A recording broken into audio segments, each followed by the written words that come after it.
le premier sport individuel pratiqué par les Sénégalais est la lutte.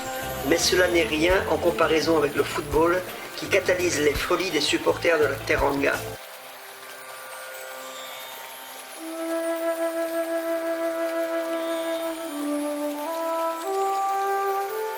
Saly, qui est sans doute le lieu de villégiature le plus connu d'Afrique de l'Ouest, puisque, après le Maghreb, c'est l'endroit où l'on trouve le plus de grand nombre de résidences secondaires en Afrique. C'est une station balnéaire à 100%, et avec l'explosion du tourisme de masse, la station fait le plein toute l'année. Toutes les prestations de services et magasins nécessaires à la vie quotidienne du touriste ou du résident sont proposées sur place, au cœur de la station.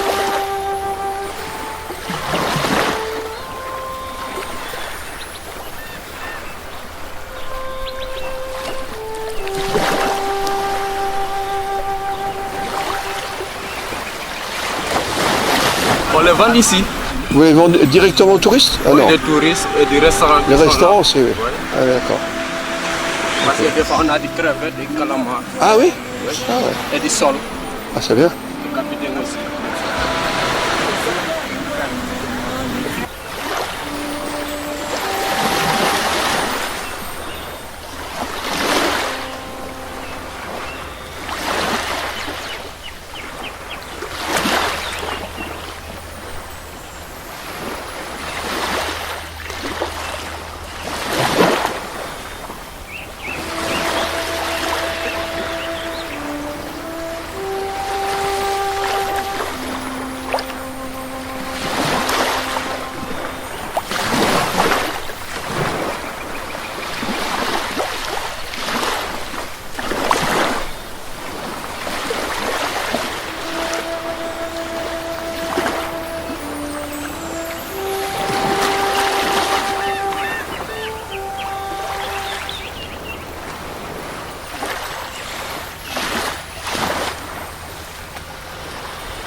Touba est le véritable épicentre de la confrérie musulmane des Mourides.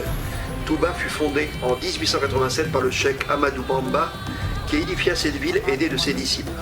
La grande mosquée de Touba, édifiée sur 3 hectares et demi, est le plus important édifice et l'une des plus grandes mosquées d'Afrique. Son édification fut décidée par le cheikh Amadou Bamba en 1926 et fut inaugurée le 7 juin 1963.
Les paroles sont des chapelets. Les chapelets, vous le voyez dans la main des musulmans. Les forces musulmans, c'est décoratif, mais en même temps, c'est un calculateur.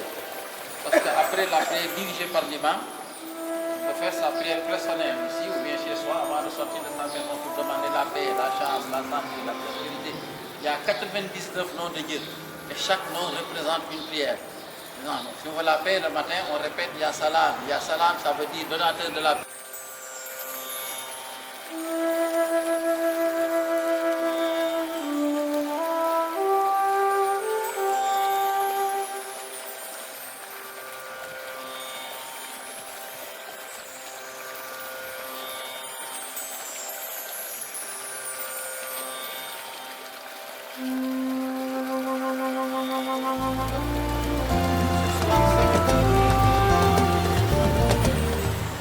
Nous voici arrivés à Lompoul. Ce petit désert de 18 km² sorti de nulle part fait figure d'anomalie et donne un avant-goût des grands déserts de Mauritanie.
Nichées au creux des dunes, les nouvelles tentes s'incorporent parfaitement avec cet incroyable paysage dunaire.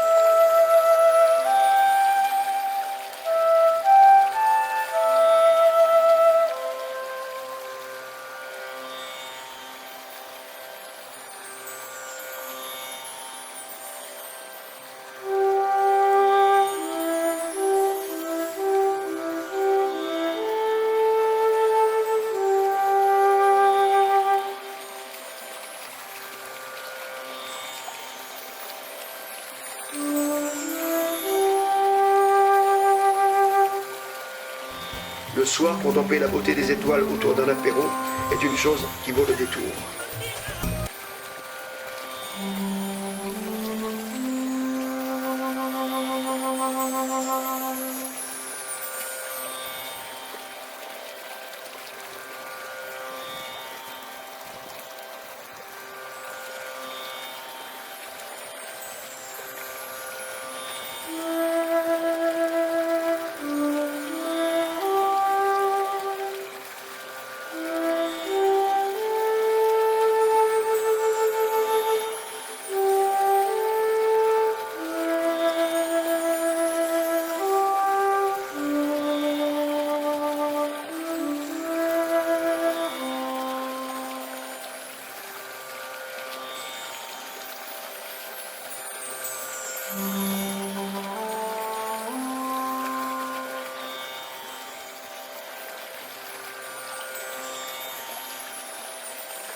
Voilà, ça c'est le fond de Fédère. Fédère. Voilà, Fédère.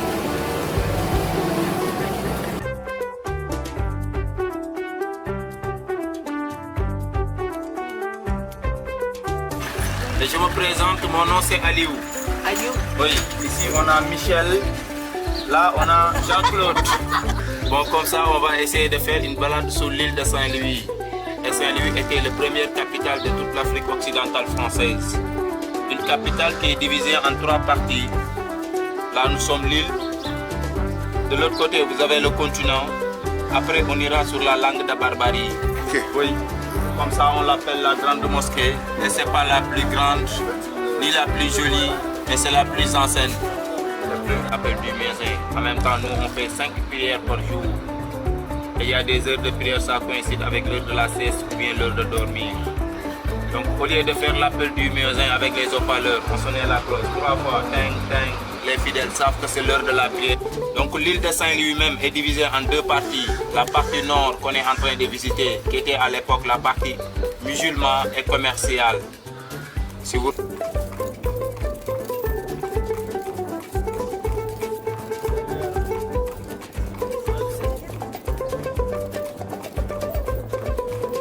Plus ancienne ville édifiée par les Français en Afrique de l'Ouest, symbole de l'élégance et du raffinement, Saint-Louis était la capitale du Sénégal et de l'Afrique occidentale française au début du XXe siècle.